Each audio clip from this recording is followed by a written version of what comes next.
Oh, that sucks. Yeah. You know what else sucks? Not having live intros, but hey, here's ours. Hi, welcome to the Weed and Wrestling Podcast. I'm the Rebel Professor, Ryan Barton Lash, the Eccentric Enigma. I'm joined by Gus and Willie, and we are short of pod goddess Lanaya tonight. She will possibly hop into the comments section and try to dictate what we do. But but if she doesn't, we're still gonna do what we want anyways. So, but tonight we're just gonna be doing some little freestyle talking, and then also talking about the Royal Rumble and some of the history and greatest moments that go in along with that. Otherwise, how's everybody doing this week? Everybody doing pretty good. Can't complain. Mm-hmm. Good to see y'all again. Yeah, same here, man. Same here. How's your shoulder from your elevator incident?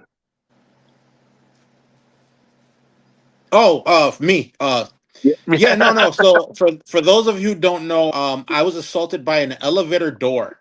I was taking a patient up to a floor at my hospital, and the door decided to close on me, and it gave me a pretty good jolt. The best way I could describe it to you was a couple years ago, I was involved in a motor vehicle accident where I was at a red light, and an 18-wheeler decided to rear end me. So that was the force of the jolt. I'm fine though. We just got to make sure we cover our P's and Q's because not to speak ill of anyone, but there's certain parties that don't want to pay out in case something just in case an injury had actually occurred. Yeah, I hear what you mean. I read between them lines. Yeah. Right so on. Well, I hope that you're doing. Are you back at work yet or no? Yeah, I actually have a shift tonight. Oh, right on. Cool. Well, I guess just talking about things that are going on. We're coming up on SummerSlam here, and we've had some stuff. There's a particular moment that pissed me off that I would like to talk about, but I don't want to lead in with that. No, let's talk, brother. My pissed off moment is the meeting between John Cena and Cody Rhodes. The whole bullshit of I gotta do filming for a Netflix movie. I'm not gonna be able to make it to SummerSlam. There's just so much that's insulting about that whole entire promo. That it's really just it's been eating at me the last few days. Number one, it's insulting our intelligence as fans because Netflix only runs Raw in America. Worldwide, though, Netflix shows all of WWE, and there is no way in hell that Netflix is going to book John Cena on the fucking weekend of SummerSlam, the first time that it's 2 days, and they're going to book him to film on a fucking Sunday. That is just and just his groveling performance of it too, just being like, I'm sorry. I'm really sorry, but I got to film. Maybe you can go to Clash in Paris. Like, it just, this bullshit of just insulting our intelligence that much that we would believe any of it for a fucking second. And just how it all played out. The only cool part about that whole segment was Cody doing a splash through the table. That was the only cool part of that entire segment. Otherwise, we've done the forced signature thing, before plenty of times. I would have much rather had John play his psychological game and really get into Cody's mind again. Instead, we got this throwaway, useless negative bullshit of a buildup. Like, we've already had negative bullshit buildups, especially for these two and their rivalry, and this one didn't help it at all. At fucking all. Well, I mean, let's think about it for a minute, right? John Cena is right now one of the hottest heels. Everybody hates him. Everybody who loved him hates him. Everybody who hated him still hates him. So he's got one of the biggest moments of heat that he's had in a long time. So I honestly think, like, I still have to go back and watch this week's Raw. I haven't had a chance to, but It from was what you're on SmackDown. describing, yeah, It was on from what from what you're describing, though, he's playing into the heel part. How many times have you seen a heel be like, yeah, I'll challenge you, but I can't do it today, or I can't do it tomorrow? How many times have we seen that? Dirty Dom's doing it right now, but his is actually funny. Yeah, obviously. His is making sense.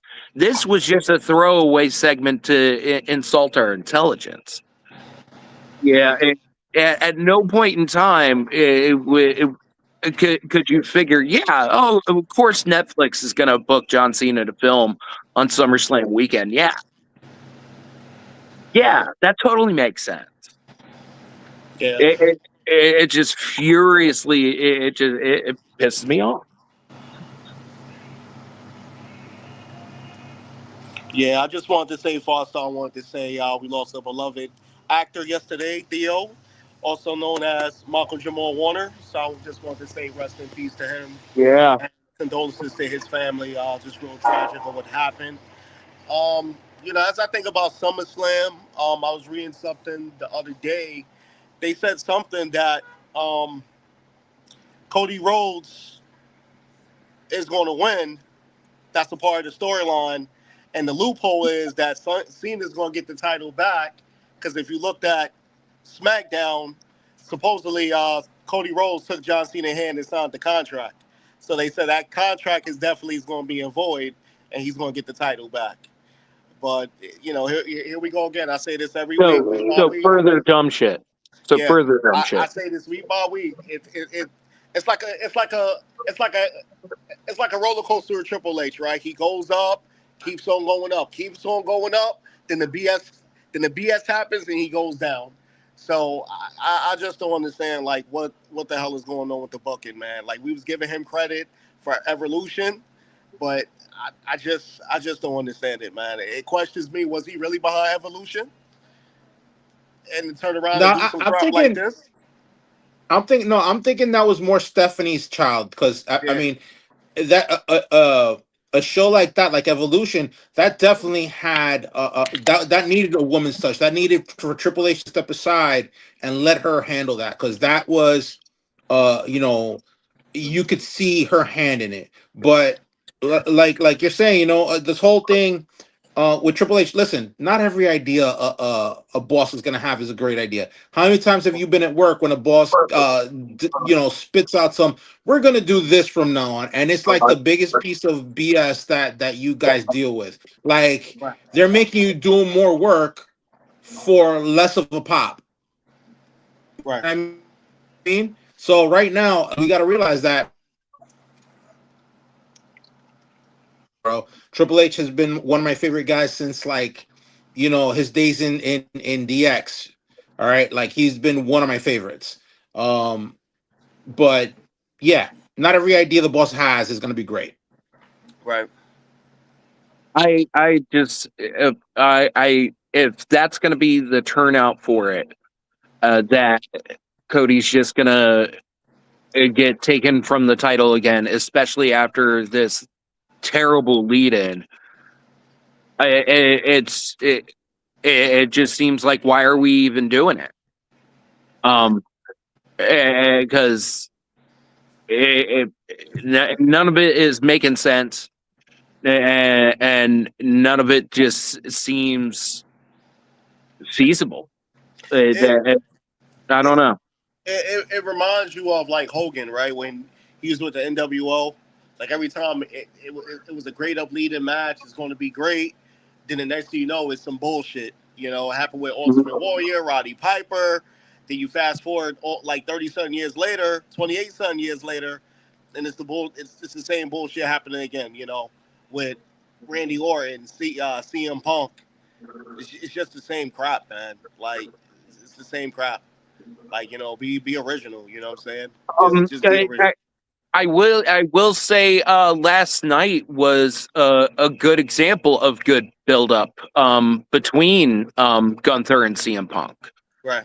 That's the kind of build up that I want. Like CM Punk came out and said his la di da, but Gunther came out and really cut hard on him.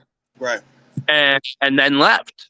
And that is like that's why I'm always saying Gunther's like my favorite fucking guy right now, because you have a great example of somebody like him, but then you have this nonsense going on with the undisputed title, and a lot of me is thinking that the whole undisputed title and John Cena taking it is entirely intentional, and that they are going to do it because TKO wants to have their title, their WWE title, their and everything with it, and that's why I think they're doing all this half-ass bullshit just to get to the end game of what they actually want. Right. I like I said, man. I just don't know no more, man. Like, you know, it's a roller coaster with Triple H, man. Yeah, that's a good point. You ain't always not gonna agree with your boss, but I mean, I just don't understand, man, what they're doing. I really don't. Well, what you got to realize too, taking it from a theatrical point of view, wrestling is live action. It's the MCU before the MCU became the MCU. Right. You know what I mean? So in the building of drama, you can't have everything go 1,000% every time. You got to have your hills and valleys. You got to have those moments that people are like, you know, their jaws hit the ground. You got to have those moments where people are crying. You got to have moments where people are happy. You got to have moments where like people are like, what the fuck was he thinking? You know what I mean? So you're going to have all these moments, and not every moment is going to be a banger. Right. So you know what I mean? You got to take it as it is. Either like Ryan, right now you're hating this shit. Someone else is buying into it. They're fucking hungry and they love it. Okay? Yeah. The thing is, with entertainment, it's like you go to the movies, right? And let's say I just saw Superman, right? I prefer, don't get me wrong, I prefer the Zack Snyder Superman, which is a little darker. The new Superman was great, but you're gonna have people shitting on the new Superman because he's too corny. He saved the squirrel in the middle of the fight. What the fuck? Who cares? You're not gonna satisfy everybody. Okay, you're not going to satisfy everybody. Yep, and I can accept that. You know, it just my biggest thing is that it's just continuing to happen to where it's making me lose faith in the overall product. That whereas a year ago I was proud and willing to show like friends who don't really watch wrestling, show them some wrestling that was currently going on. Whereas now everything's in such a shit show format. There's no solid stories really going anywhere. It's leaving me wanting a lot, and it's made me it's just made me very bitter the last few days. Well, I can understand that, bro. Like back in I want to say in 03, like when I first started EMS or whatever, I started to lose interest in wrestling because it was no longer the Attitude Era where everything was like going at 1,000 miles an hour. It got very PG friendly, and I understand the change to PG. You know what I mean? Like, Yeah. Vince wanted to target the younger audience, and who spends money on the younger audience but the parents. Yep. So I completely understand. There's gonna be shifts. There's gonna be changes. Sometimes we're gonna get left behind. Right now, I understand where you're coming from, but I'm more for what's happening now because it's gotten more exciting for me. Like back when you had guys like Chris Masters you know you had Jamie Noble. That's when it started to get boring for me. Yeah. Look, listen, it got boring when Vince was feeding every wrestler to Cena every week. That's when the shit got boring, But again, I mean, it's entertaining now, but like I said, it's just the booking needs to be a little bit better. Yep. And just like with the tag team stuff like going on, just like last night, another triple threat tag team match for number one contender, Mm-hmm. and it's just like and it's just like every week I'm thinking, oh great, one on one, no wait, it's a four way match. Oh cool, two tag, oh no, it's gonna be four tag teams involved in this. Oh great. Yeah, there's just and they're using so much talent and just random places that it's like LWO. I'm glad that they won last night, but when was the last time that they were in a tag team match? I Right. can't remember. So are they going to actually win? Maybe, maybe not. I don't know. Um, and not that I'm looking for like sure shots, of the matches and things that I know are going to happen, but it's like you said, it's the booking. The booking's been more than questionable.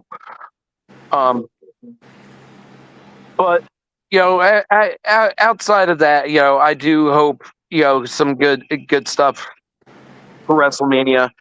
I think it's kind of sad that the match that I'm probably looking forward most to is the Jelly Roll match. Um,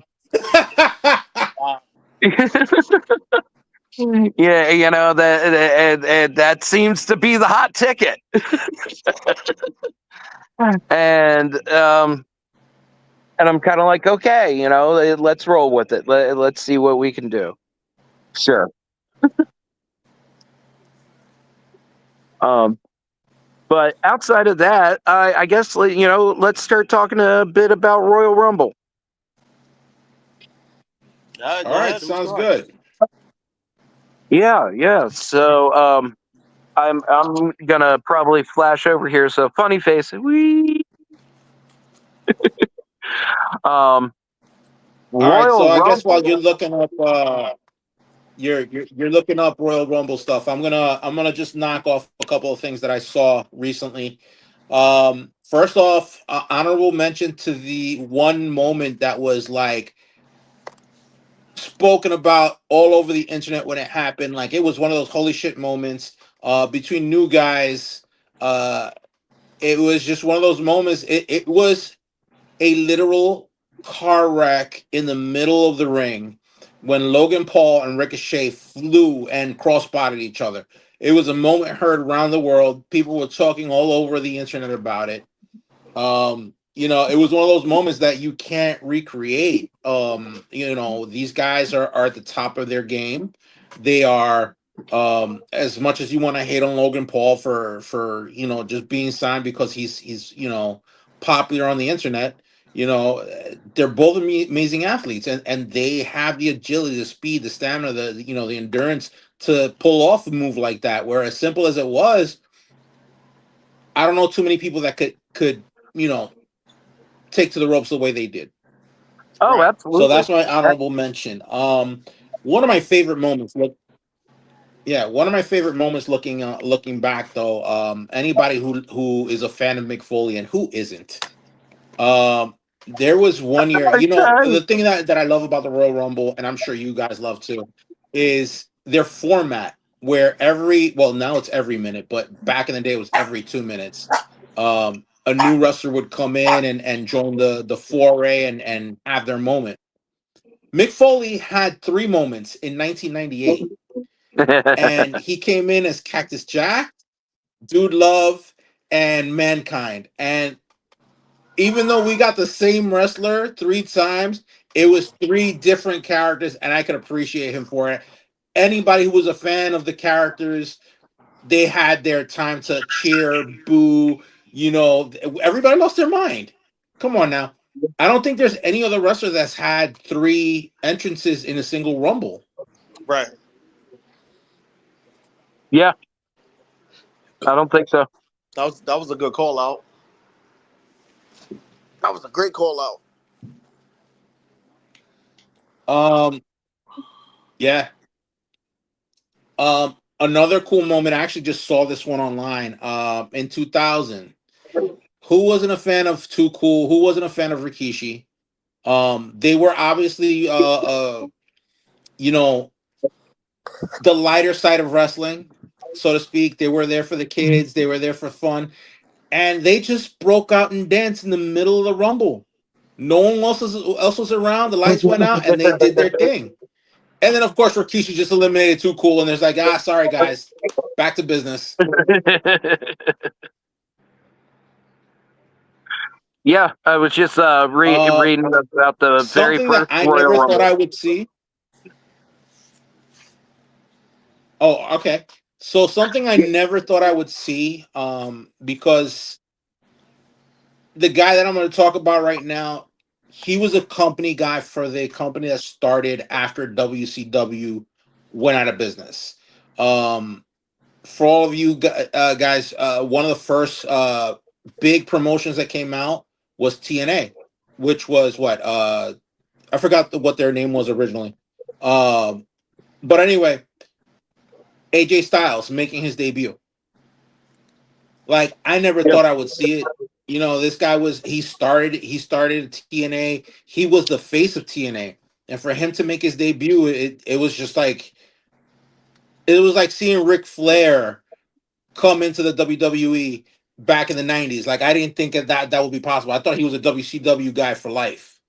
You know what I mean? Yeah, So seeing AJ Styles jump ship from TNA to WWE, that was a big moment in itself. absolutely. Which, speaking of Ric Flair, the 1992 Royal Rumble there, legendary. Many consider the greatest Royal Rumble of all time. Mm. Yeah. Now, some of the backstory going behind that is that weeks leading up to it, Bobby the Brain Heenan had been teasing that Ric Flair was coming over and he was going to come over as champion. And basically he was holding the NWA title hostage. Because when you get belts, they're actually consigned to you. So you legally own them to a degree. And there's like an insurance payout that you have to pay on it. And the big thing was that the promoter, I forget which promoter it was, didn't want to pay him out on his insurance money on the title, which was like a good like $10,000 something. And so he up until the day before Royal Rumble, Rick held out, and he ended up getting $20,000 for the belt. Because he was like, no, I want the insurance money on it, and I want you to pay me on it. Otherwise, I'm bringing it over to WWF. And finally, they paid out. And at one point, too, I think Bobby the Brain Heenan had the title and had it underneath of like a black blanket or something. It was teasing it. Teasing the title, like didn't show it on TV. But obviously, Rick came in and he ended up winning that Royal Rumble, which that's the only Royal Rumble that was contested over the World Heavyweight title. And Rick won that and Yeah. won the heavyweight title. Yeah, for sure. Yeah. Woo! And he gave one of the All right, greatest so on to my next promos. moment. He gave one of the greatest promos ever too. This is the greatest moment of my life. Yeah, I saw it the other night. Yep. Yeah, I got to go back and watch that one. But back to my last two. All right, so this was kind of difficult because as much as I love Edge and everybody, loved his return in 2020, I got to go with the Royal Rumble. Lesnar dominated the Royal Rumble. This was also in 2020, I believe. And like for 20 minutes straight, he just tossed wrestlers like he was tossing salad, bro. It was just wrestler after wrestler came in. I specifically remember Shelton Benjamin like, "Hey, we're buddies. You don't have to eliminate me. I'll work with you, buddy. I'll work with." And he just got tossed. But it was one of those moments like no one had ever done that before. Brock was. Let's face it, he is still a monster. Even though right now I don't know if he's fully retired, but if he were to come back, I don't think there's anybody that could touch him. Anybody. No. I don't care who they are.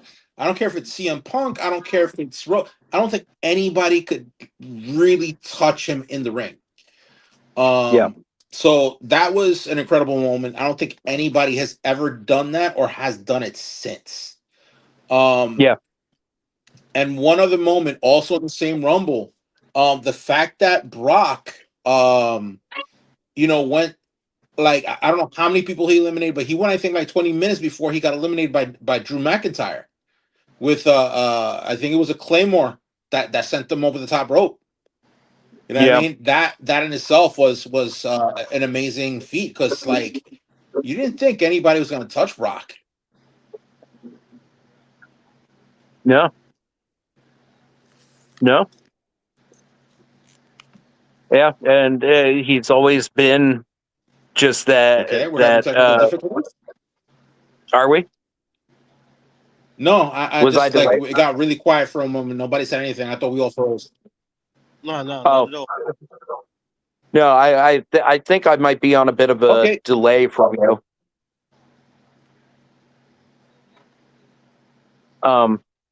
Yeah, I think Kane has the most eliminations of any wrestler though. Kane. I think so too. I think he what is it, like 11? 12?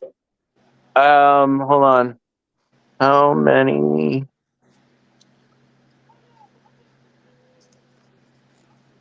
Well, you're looking that up. This is the perfect Triple time H. to say hello to W.GG, our sponsor. Yeah. Yeah, Triple H got the most eliminations, doesn't he?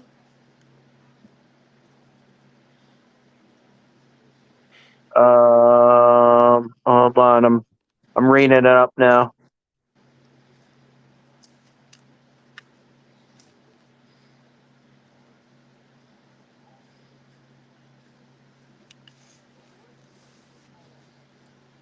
Oh, actually, Brock Lesnar does. It's 13. It's 13. Well, according to this, in total Royal Rumble appearances, Kane has a total of 46 he has the most eliminations. overall. Yeah, he has the most overall. But the most in one single match was No, it's also he also holds a record for most eliminations at the Royal Rumble for 11 wrestlers in 2001.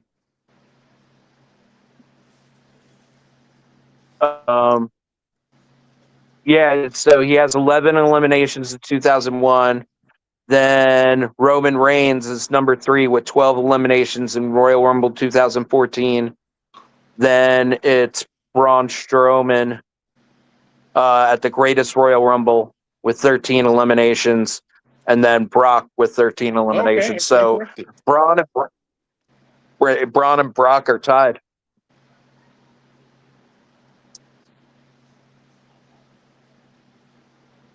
But yeah, I think Kane has the most overall eliminations. I know he's been in the Royal Rumble more than anybody. Yeah, definitely. Yeah, which Kane is just awesome. Yeah. The very first Royal Rumble was in 1988. That was won by Hacksaw Jim Duncan, and that was only a 20-man Royal Rumble. It wasn't the traditional 30. Did they do it like the format that's now though? Because I don't remember where each wrestler came out.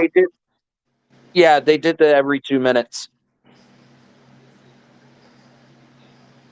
But Hacksaw Jim Duncan, and I think he went on to win the Intercontinental Championship from that. Not from that match. They weren't offering the win the Rumble, go to WrestleMania. Yeah, that wasn't a thing yet. I think that wasn't a thing until Hogan won in '90, because Big John Studd won the second one. And I know he wasn't a world champion.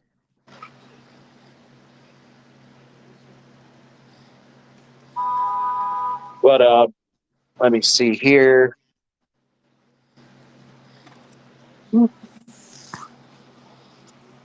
Let me see. We got Hogan was the first one to win twice. He won in 90 and 91. Then the second person to win 2 in a row is Shawn Michaels. He won 95 and 96. Then Stone Cold won 97 and 98. And then he won later at 2001. So he's the only 3-time winner of the Royal Rumble. And then past that, John Cena, he's won twice, but not 2 in a row. And then Cody Rhodes did it in 2023 and 2024.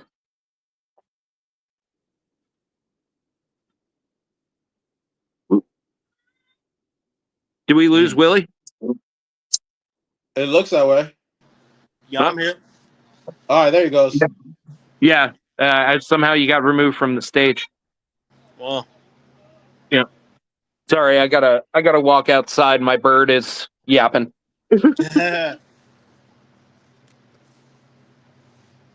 Yes, Peter. I hear you, buddy. He's a South Amazon yellowhead. They're the second most talkative type of bird in the world. Buddy.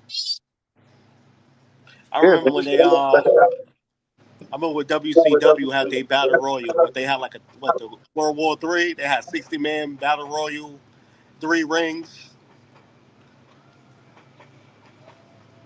Oh yeah, that was ridiculous. I remember that.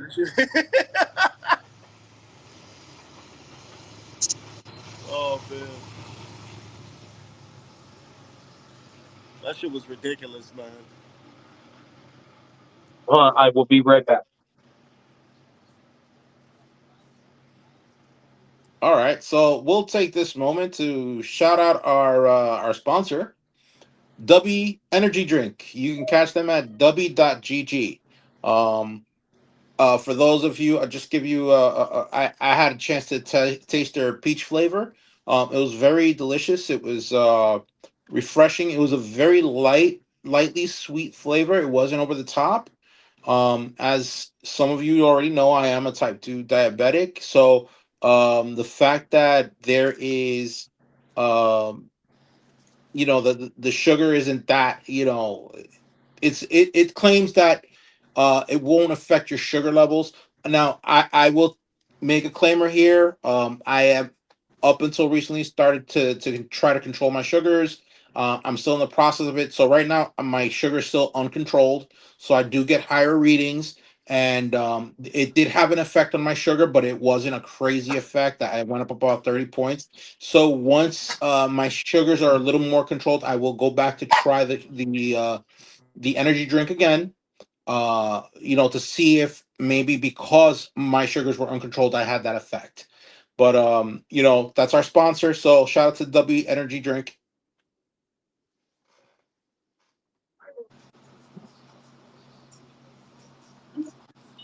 Woo W.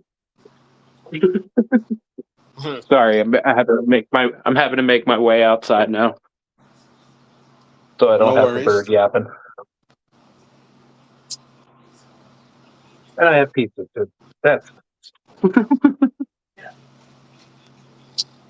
yeah. I believe the Royal Rumble in 1994 is the one where Bret Hart and Lex Luger both went over the top.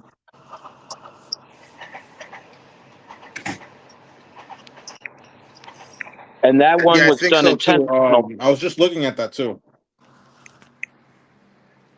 What Royal Rumble was that in '97 when Austin got eliminated and came back in the ring, and Bret Hart was bitching about it?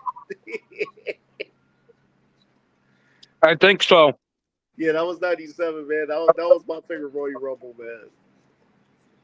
Then I guess the following month they had a pay per view called the Final Four because it wasn't no undisputed winner,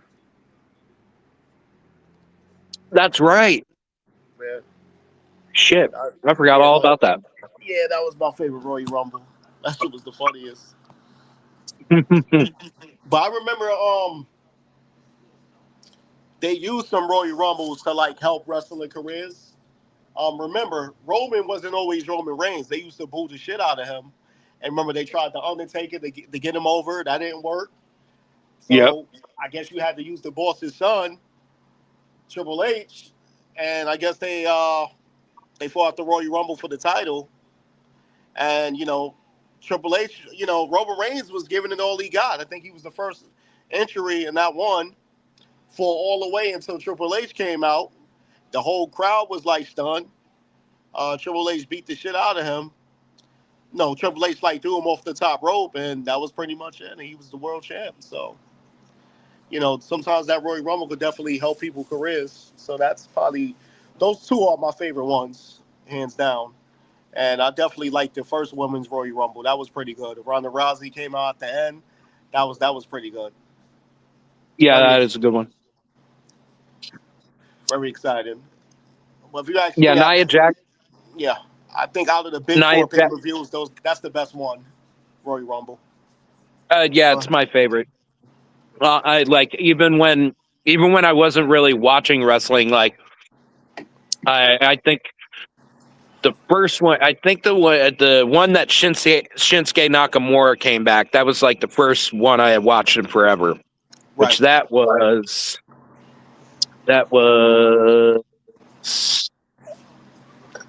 was Where's Gus? Gus 2018. left? That was it. I don't know what happened to Gus.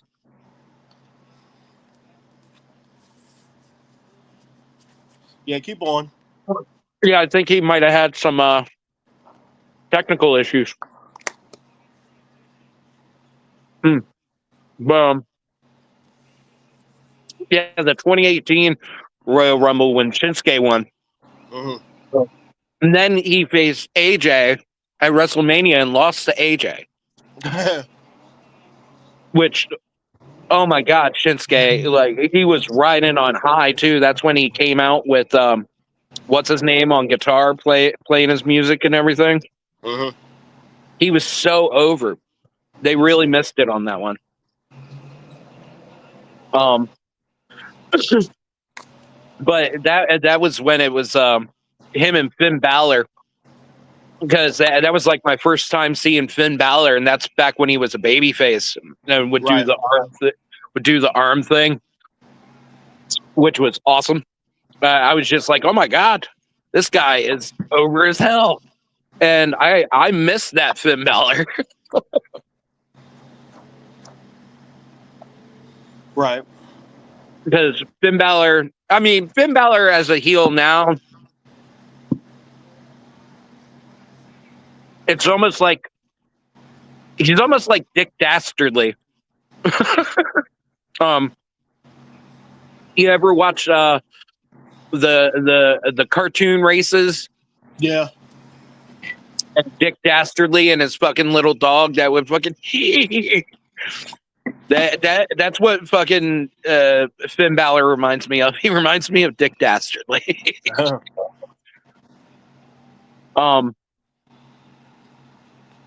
But back then he was so over as a face. I think the other Royal Rumble that had the two people go over, but it wasn't intentional. Was it 2013? Because it was the one John Cena won. I don't know which one he won. Okay, so he won 2008 first. Oh, and that one was for world champion. That was for a world championship match. Okay. Right. Yeah, let me see if it's the 2013, because that's the one I think it is. Yeah, when he fought The Rock, that is it.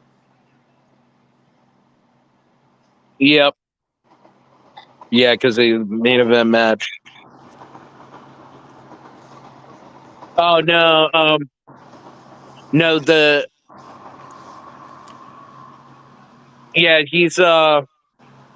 he eliminated Ryback in that one. that was the 2013 one, so it has to be the 2008 one.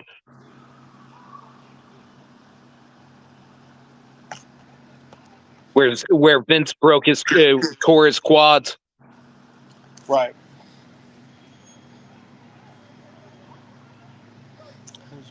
Let me see. Where is it? Where is it? Where are you?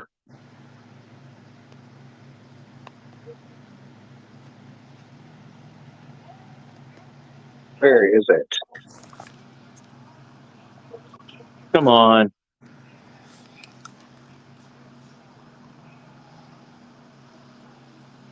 Okay, there we are. Yep.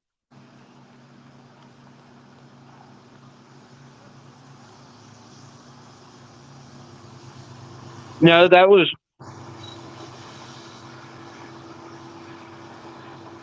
What's the one? Damn, I can't find the one in particular.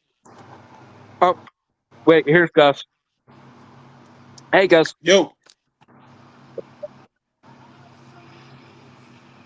Yeah, I was trying to find the Royal Rumble that John Cena and Batista went over the top at the same time. I'll tell you right now. Give me 1 second. I'll look it up. Because actually, I just saw that as a moment. Mm-hmm. Where are we?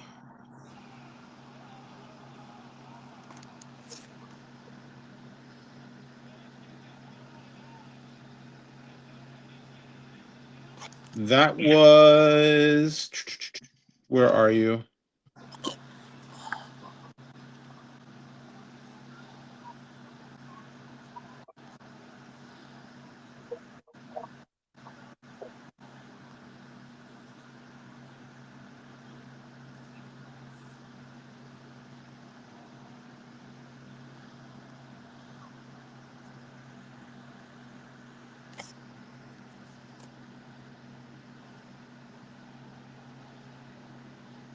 You know what? I'm not seeing it.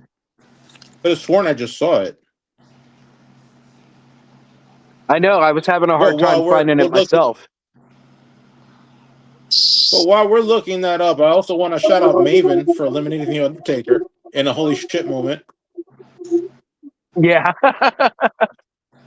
The greatest moment of Maven's career.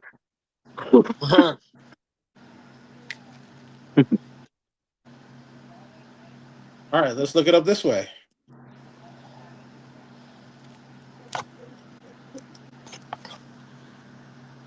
Was it 05?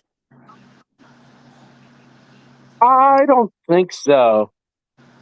John.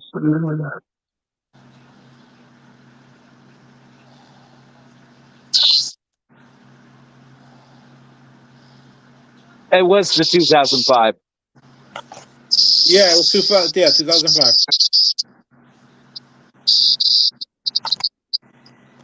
Yeah, okay, because Batista won that one. Yeah, That's why I was having a hard time finding it. yeah, no, I mean that's a rumble. I think that because I remember Vince McMahon actually came out and restarted that, right? Yeah, he tore his quads too, getting into the ring. Yeah. Tore both of his quads. He tore Oh both of his quads God. getting into the ring, and that's why you see him sitting down on his ass in the corner of the ring, just being like, "No, no, that's not the way we're doing it. No, no." You know what? He came down and You threw got down his jacket too. you Right. gotta He was watch so good. Edge's. Listen, you gotta watch Edge's. For those of you who don't are not familiar with Edge, Adam Copeland's recollection of that night when he saw Vince coming down to the ring just prior to his quads giving out on him. But yeah, that was a crazy night. What they should have done was they should have kept it going. Be like, okay, next night on Raw, we got to figure this out. Who actually won? I think by the time Vince blew out his quads, he was just like, "Fuck it, we're doing it live." Give me the ending that I actually want.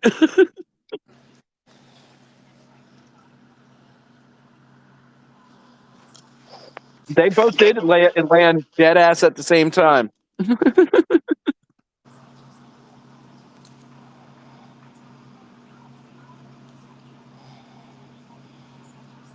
Ooh, and let's see. Oops.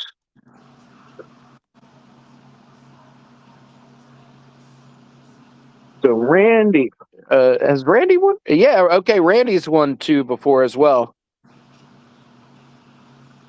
Mm. Yeah, Randy Orton won. He won 2009 and 2017. Who Randy won in 2017? Yep, he won in 2017 and 2009. Oh wow. Yep. Randy, that dude. Yeah, Randy is that dude, man. Hopefully he gets another world title.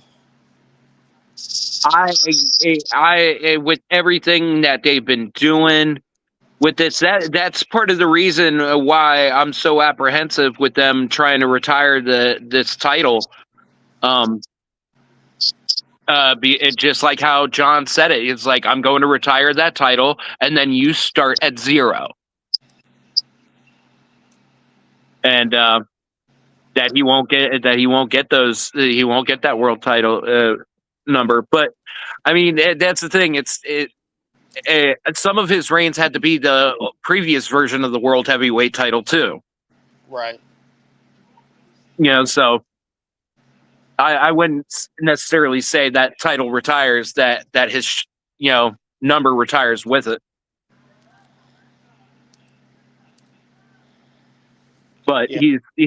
he's someone that you got him with Jelly Roll and Logan Paul right now, and Drew. Which, I mean, if there's two guys to lead that match, it's definitely those two. Right.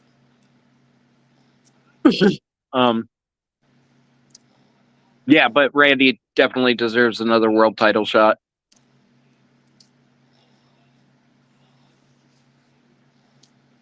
Yeah. Then let me look at some more oddball winners here, like Hey, Daniel Alberto Bryan, Del Rio. Alberto Del Rio won 2011. Oh wow, there's a name I didn't think I would hear. Yeah, right. Right after him was Sheamus in 2012. Then Batista won again in 2014. So yeah, Batista is also a 2-time winner. And I guess Triple H probably is too, because I see him here. He won it in 2016. He won it in 2016 and 2002. Oh. And one that people don't like to reference a lot, but one of my favorite Royal Rumbles, 2004, Chris Benoit. Yeah. That was a really good. A lot of people you can say that. Really, it's the 2005 Royal Rumble that I would say that's like the very start of the PG era and end of the Attitude Era. Right. Because the 2005 has my favorite Royal Rumble moment, and that oh god, what's his name? Oh, I had his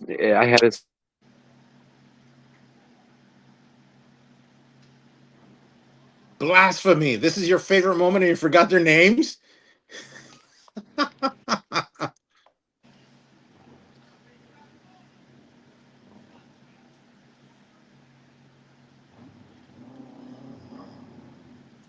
Did we lose you, Ryan? Think we did. I'm back. Oh, he's back. Yeah. So yeah, I went to the other window. But yeah, in 2005, with the Daniel Pewter ass whooping. Oh, For Jesus. those of you, yeah, for those of you who don't remember Daniel Pewter, he was a Tough Enough winner. And there's a couple stories that go behind this. Two which I believe, one which I don't. The one I don't, I think it was Shane McMahon or somebody said that it was a work. What happened? Yeah, right. The other two is Daniel Pewter himself and Bob Holly, who say that it was not a work and that he went off the rails. So what happened is Daniel Pewter comes out. He comes out as number 3. The match started out with Eddie Guerrero and Chris Benoit. Right. Daniel Pewter comes out and he goes over to the ring bell area, gets a mic, and he says, I only going to be the first, tough enough champion to win a championship, but I'm going to be the first tough enough winner to win the Royal Rumble. And while he says this, JR, King, and you can see the looks on both Eddie Guerrero and Chris Benoit's face. They have looks of like, what are you doing? What are you doing right now? Like, are you really going off that? Are you really going off and stealing the mic and saying that? And then he gets into the ring and gets all like standing there in fisticuffs, like ready to like punch him out. And then Eddie Guerrero and Chris Benoit begin to whip the shit out of him. They begin to chop the ever living hell out of him. They give him. I remember that vividly. He had red marks all up and down his chest. And then Bob Holly comes out, and Bob Holly gives him a super tough Alabama slam, and then proceeds to go into a chopping contest with him, and that's what they're doing. They're holding him up, having chopping contests with his chest, just whipping the ever living shit out of him. And then Bob Holly hangs him up on the ropes, does a hangman, and kicks him in the balls.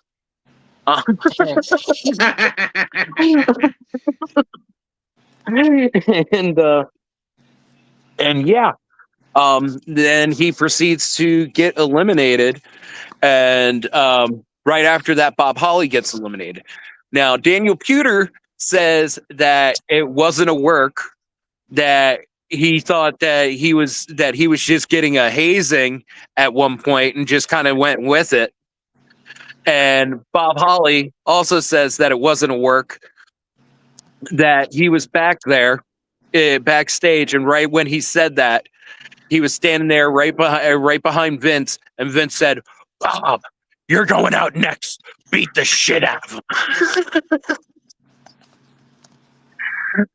And I don't have agree. a I tend to believe. Yeah, No, and I tend to believe Holly and Daniel Pewter's Puder. recollection of it. Yeah.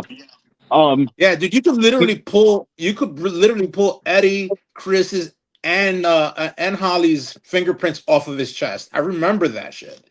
I Yeah. felt it. Yeah, I love it. That's a moment I go back and I watch just for fun, because it's just one of those moments of just real raw shit. Mm-hmm. Absolutely. But my phone is getting on the end here, on Right. Dead Zone here, and I know you got to get going for work here, don't you? Yeah. Thank you for reminding me. All right. All right, Right guys, on. Well, listen. I guess we'll sign off. Yeah, exactly. So, guys, thank you very much for having me tonight. It was great reminiscing about the Rumble, even though we kind of had to look certain things up, on the fly.